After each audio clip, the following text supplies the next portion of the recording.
Ready, start. Mr.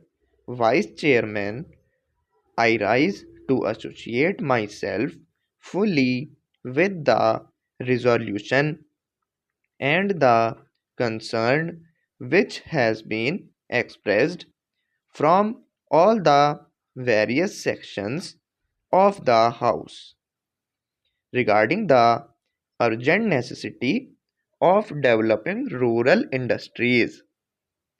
As time passes by, we are reaching a situation in our rural areas where something desperate needs to be done immediately if we want to preserve the social stability of the country and also to see that use is made of the time and talent of the people in the rural areas, which go waste today, as has been pointed out in the resolution. Sir, the Planning Commission and the Government of India have applied their minds to the various isolated aspects of rural industries, and some valuable reports have been published and some important recommendations have been made in these reports which need consideration.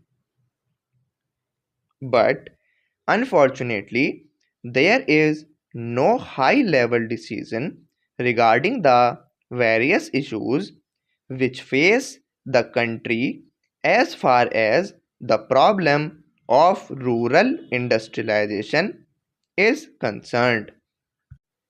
We are not quite clear as to what, first of all, rural industries mean and what rural industrialization implies.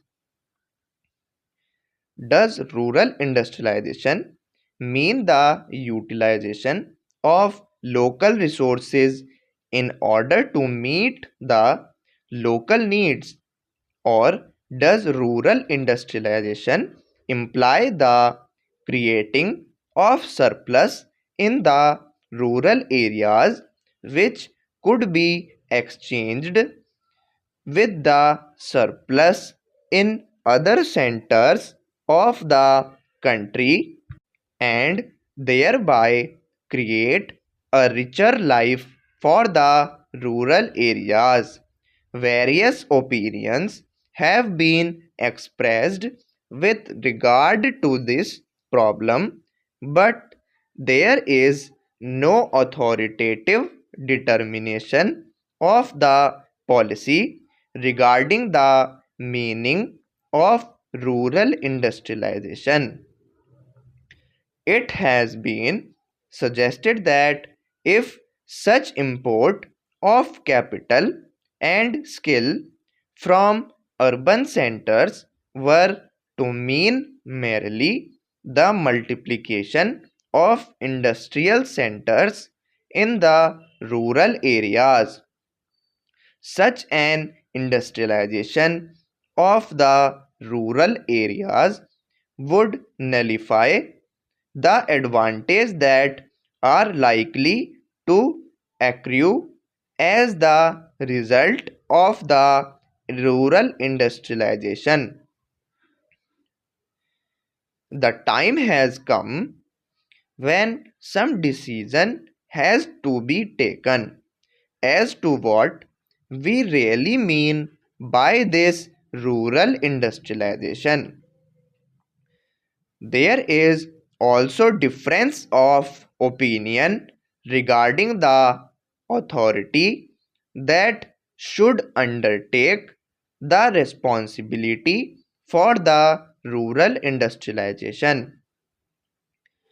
From the literature that has been published in this connection, it is quite obvious that two distinct and powerful schools have developed regarding this issue. On the one hand, there are people who believe that the task of rural industrialization should be entrusted to the village panchayats, since they represent the people and they have the resources and the powers to raise the necessary resources from the rural areas. The panchayats, it is felt, are the competent authorities to deal with the problem of rural industrialization. Equally strongly, it has been argued by others that cooperatives are the right answer to the question as to which should be the authority that should deal with rural industrialization. I may also mention that there is a third school which believes that the import of private capital and private skill into the work of rural industrial development is the real answer to the problem which we face in the matter of rural industrialization. Here again, some authoritative determination of the policy has become necessary because, in the absence of such a policy, ad hoc decisions are taken which sometimes cancel each other, and therefore the rapid progress which we hope and wish for in rural industrialization becomes impossible.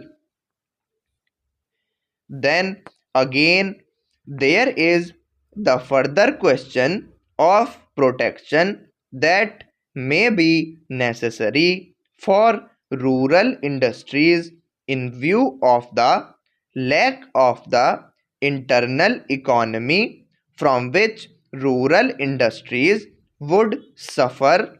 Whatever may be the answer to the first two questions, Professor Malkani has already referred to this question and various suggestions have been put forward. But all these suggestions require some detailed consideration, as there are a large number of difficulties in implementing any of these suggestions. Demarcation of markets and the imposition of taxes in order to see that goods from the urban centers do not reach the rural centers in unfairly competitive conditions are some of the suggestions that have been made. One great advantage of a vast country in the large number of markets that are available for the goods that are produced in the country.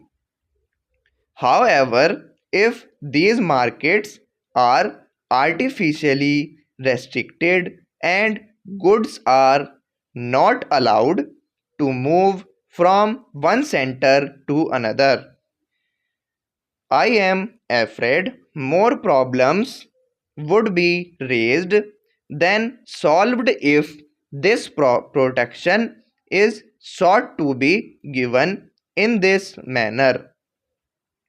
Yet, protection has to be given to the rural industries if these rural industries are to develop. Therefore, serious and competent thinking is necessary in this connection, and again, time is running fast.